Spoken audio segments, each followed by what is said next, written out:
아멘. 하나님의 말씀은 창세기 49장 22절로 26절 말씀입니다.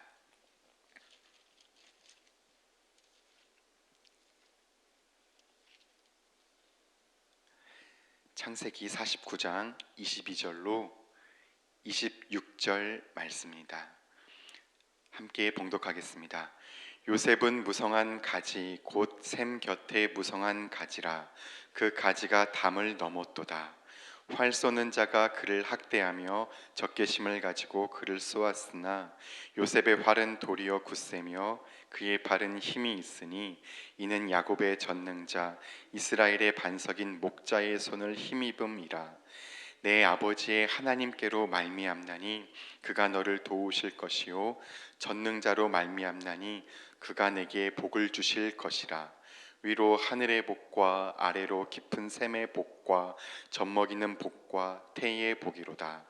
내 아버지의 축복이 내 선조의 축복보다 나아서 영원한 산이 한없음 같이 이 축복이 요셉의 머리로 돌아오며 그 형제 중 뛰어난 자의 정수리로 돌아오리로다.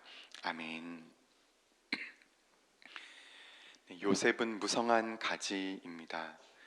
그것도 샘 곁에 무성한 가지입니다. 그 가지가 무성해서 담을 넘었습니다. 사람들이 요셉을 학대하고 적개심을 가지고 공격했지만 도리어 요셉이 더 힘이 강했습니다. 이는 전능하신 하나님의 손을 힘입음이기 때문입니다. 하나님의 손에 붙들린 요셉은 강했고 하나님께로부터 오는 도움을 받았고 하나님으로부터 오는 복을 얻었습니다. 영원히 한없음같이 복이 부어질 것입니다. 형제들 중에서 뛰어난 요셉, 그에게 그렇게 됩니다. 형들이 모두 다 있는 데서 다 듣고 있는데 막내 뻘인 요셉을 형들보다 뛰어난 자라 높여주셨습니다. 하나님은 창세기 내내 차자를 장자보다 높이셨습니다. 에서보다 야곱을 태 속에 있을 때부터 높이셨습니다. 차자인 에브라임을 므낫세보다 앞세우셨습니다. 작은 자, 차자, 낮은 자를 높여주셨습니다. 왜 그렇습니까? 당시 사회는 어떤 사회였습니까? 그때에는 여자들과 아이들이 성인이 지닌 무게와 비교할 수 없는 그런 비할 수 없는 시대였습니다. 여자들은 아내인 까닭에 소와 나귀와 함께 남자의 소유가 되었습니다. 무시되고 억압받는 사회, 소외를 겪는 아이들, 여성들, 고난이 없고 힘이 없는 존재들이 되었습니다. 남자들 중에서도 맏아들, 장자, 그가 앞선 자, 높은 자였습니다. 태어나면서부터 남자 맏아들에게 힘과 부가 주어졌습니다. 장자가 앞이다, 나머지는 뒤다. 그리고 굴종해야 되는 때였습니다. 당시 사회의 정신은 이런 메시지를 전하고 있었습니다. 사람으로 세상에 태어나려거든 남자로 태어나라. 무조건 남자여야 한다. 남자로 태어나되 반드시 첫째로 태어나야 한다. 앞이어야 한다. 앞이 아니면 평생 소외된 자로, 뒤처진 자로 살아야 한다. 그러면 어머니 태 안에서 쌍둥이가 왜 그렇게 싸웠는지, 에서와 야곱이 왜 싸웠는지 이해가 갑니다. 다투고 발꿈치를 잡아서라도 먼저 태어나야 하는 것입니다.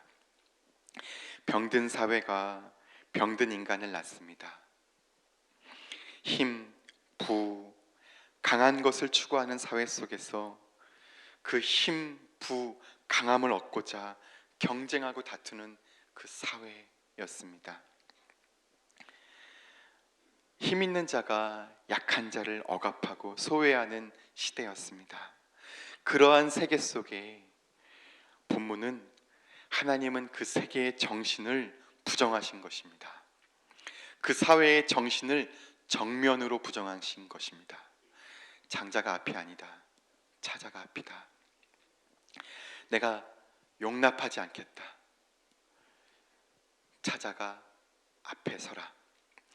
그 사회 정신을 향한 하나님의 거룩한 반대이며 하나님의 거룩한 대안입니다.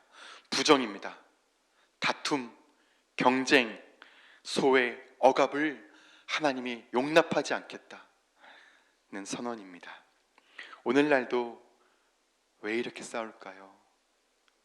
왜 이렇게 다툴까요? 힘과 부를 얻겠다고 경쟁하고 그 경쟁하는 순간 누군가는 소외되고 억압받습니다. 내가 높아지는 순간 남은 낮아져야 됩니다. 내가 부를 축적하는 순간 남은 적게 가져야 됩니다. 내가 앞서는 순간 내 형제가, 내 자매가 뒤처집니다. 하나님은 차자를 높이시되 요셉을 매우 높이셨습니다. 요셉이 어떤 사람입니까? 그는 무성한 가지입니다. 가지는 나무 전체가 아닙니다. 나무 자체가 라고 보기보다는 나무의 부분입니다. 가지는 꽃을 피우고 열매를 맺게 하는 통로, 수단입니다. 자기를 위해 존재하는 게 아니라 자기는 수단이어서 열매를 맺게 하는 수단, 통로, 종입니다. 열매를 맺으면 그것은 가지의 것이 아닙니다. 타자의 것입니다. 전적으로 세상을 위한 것입니다. 요셉은 많은 생명을 살리는 수단이 되었습니다. 그런 자를 하나님이 지극히 높이십니다. 예수님께서 자기를 비우시고 종이 되셔서 죽기까지 복종하셨습니다. 그러므로 그를 지극히 높이셨듯이 하나님이 자기를 수단화하는 사람, 세상을 위해 전적으로 남을 위한 사람 높여주셨습니다. 하나님의 나라는 종됨의 사회입니다. 이 세상은 힘과 부를 높아지고자 다투지만, 앞을 다투지만 하나님의 나라는 종됨의 사회입니다. 서로가 서로에게 종되는 사회, 발을 씻겨주는 사회. 바울은 말합니다. 나는 모든 사람의 종이 되었다. 주 예수 그리스도의 주되심과 내가 세상의 종됨을 선언한다. 그렇습니다. 하나님의 나라는 그렇습니다. 주님이 종이신데 우리가 우리 발밑에 와서 우리의 발을 씻겨주시고 우리의 수단이 되셨는데, 주인이 그러신데 우리가 높아질 수 있겠습니까? 그분이 가난한 자의 삶을 사셨는데, 주는 자의 삶을, 생명까지도 내어주시는 삶을 사셨는데 우리가 부를 향하여 살아갈 수 있겠습니까? 하나님의 나라는 경쟁의 역사회입니다. 역경쟁을 합니다. 나보다 너가 잘 되는 게 내가 더 좋아. 너가 잘 돼야지. 난 뒤야. 너가 앞이야. 너가 앞서. 내가 잘 되는 것보다 너가 잘 되는 것이 내가 더 기뻐. 그게 나 자기 실현이야. 우리가 우리의 참 중심이신 하나님 아버지, 그 아버지 안에 모일수록, 그 중심으로 갈수록 싸울 상대가 없고 우리가 하나입니다. 아버지의 태 안에서 우리가 하나입니다. 그런데 하나님으로부터 멀어질수록 벗어날수록 나와 너는 그것이 됩니다. 독립된 개체가 됩니다. 우리가 하나인데 왜 싸우고 다투어야 합니까? 한 태에서 난 하나님 아버지의 자녀들인데 왜 경쟁하고 취하고, 그래서 누군가는 소외되고 억압받고 고통하는 사회를 만들어야겠습니까? 자살 1, 2위를 항상 다투는 사회입니다. 자살 공화국, 청소년 자살 지수 1위, 청소년 불행지수 1위, 자살하는 사회. 왜 우리가 상대적 결핍감을 느끼도록 우리가 가져야 됩니까? 왜 우리가 높아져야 됩니까? 낮아지면 안 될까요? 우리가 섬기면 안 될까요? 힘 없는 자가 고통하는 사회, 소외되는 사회, 다들 불을 향해 달려가는 사회입니다. 이 비참한 세상 정신에 대하여 하나님이 기뻐하시겠습니까? 정면 부정하십니다. 그 약자, 그 작은 자가 나다. 예수님은 그 지극히 작은 자를, 그 아파하는 자를, 배고픈 자를, 소외된 자를 자기와 동일시 하십니다. 그래서 오늘 본문에서도 보이지만 우리 주님께서 율법의 완성자로 오신 것입니다. 그분은 사랑이십니다. 평화의 왕이시고 섬김의 종이십니다. 우리가 따라가야 할 십자가의 도를 친히 보여주셨습니다. 그 장자가 아우인 우리를 섬겨주셨고, 서로 섬겨라, 서로 종되는 자가 높은 자야. 그 장자를 중심으로 한 사회, 십자가를 중심으로 한 사회가 하나님의 나라입니다.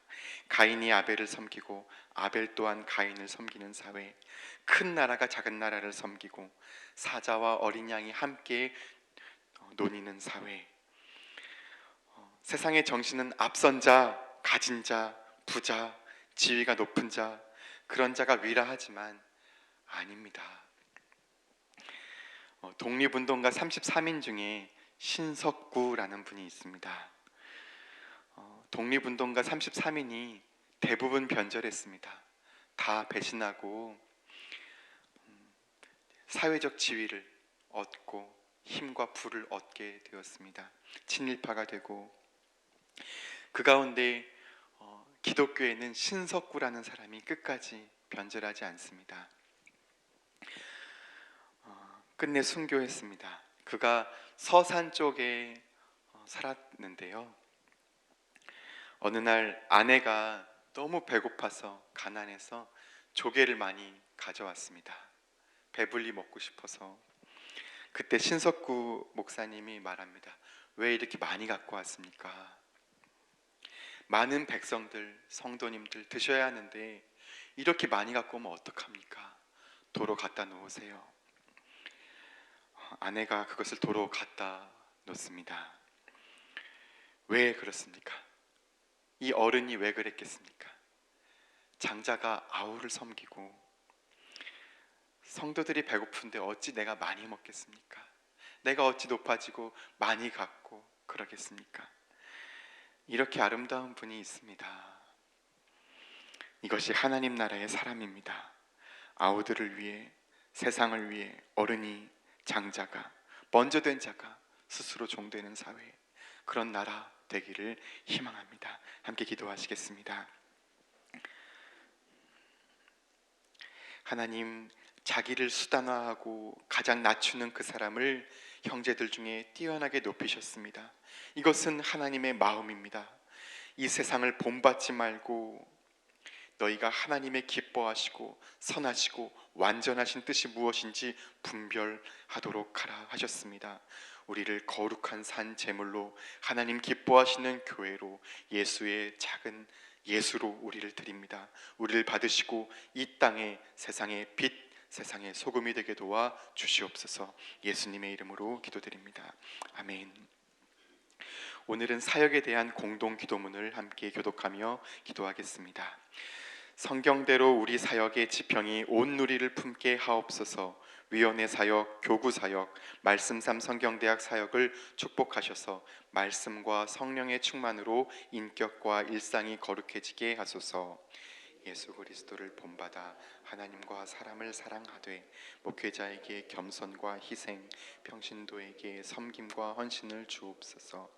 한 사람을 사랑하고 세우는 일이 사역의 근원이 되게 하시고 하나님 나라에 헌신하는 작은 모임을 거룩한 영으로 채우시며 우리 사역이 사회 변동과 역사 흐름을 이끌어가게 하옵소서. 아멘. 함께 주기도문 하시겠습니다. 하늘에 계신 우리 아버지, 아버지의 이름을 거룩하게 하시며 아버지의 나라가 오게 하시며 아버지의 뜻이 하늘에서와 같이 땅에서도 이루어지게 하소서. 오늘 우리에게 일용할 양식을 주시고 우리가 우리에게 잘못한 사람을 용서하여 준 것 같이 우리 죄를 용서하여 주시고 우리를 시험에 빠지지 않게 하시고 악에서 구하소서. 나라와 권능과 영광이 영원히 아버지의 것입니다. 아멘. 이 시간 다음과 같은 기도의 제목으로 기도드리겠습니다. 지금 들은 말씀이 내 삶으로 이어지게 하옵소서. 말씀 삶 공동체 성락성결교회 모든 성도들이 하나님이 기뻐하시는 거룩하고 합당한 예배를 드리게 하소서. 몸과 마음이 아픈 이들, 믿음이 연약한 이들, 여러 가지 상황으로 말미암아 어려움을 당하는 이들에게 치유와 회복과 자유함의 역사가 있게 하소서. 2020년을 준비하며 성락성결교회 각 교구와 부서에 준비된 일꾼들을 많이 세워지게 하옵소서. 남북관계, 북미관계, 특별히 한일 간의 갈등 관계가 가운데 구체적으로 개입하셔서 평화와 공의의 길로 인도하여 주옵소서. 함께 공동기도문의 기도 제목과 각자의 기도 제목을 따라 기도하시다가 삶의 자리로 나아가시겠습니다. 하나님 감사합니다. 하나님 아버지, 우리를 도와주시기를 원합니다. 하나님, 성령께서 우리의 예배의 인도자가 되어주시고 성령께서 친히 오셔서 우리의 기도와 우리의 마음을 이끌어 주시기를 원합니다. 성령께서 우리를 거두시고 붙들어 주시기를 원합니다. 하나님 도와주셔서 우리가 기도할 수 있도록, 간구할 수 있도록 우리 모두의 마음을 붙들어 주시옵소서. 하나님 아버지, 우리 모두가 차오르는 하나님의 정신을 본받아 예수 그리스도의 본을 본받아 살아갈 수 있도록 주님 도와 주시옵소서. 하나님, 예수 그리스도의 그 걸음이 우리의 걸음이 될 수 있도록, 그 발자국을 따라 주님을 만날 수 있도록, 그 발자국을 따라가지 않으면 어찌 주님을 만날 수 있겠습니까?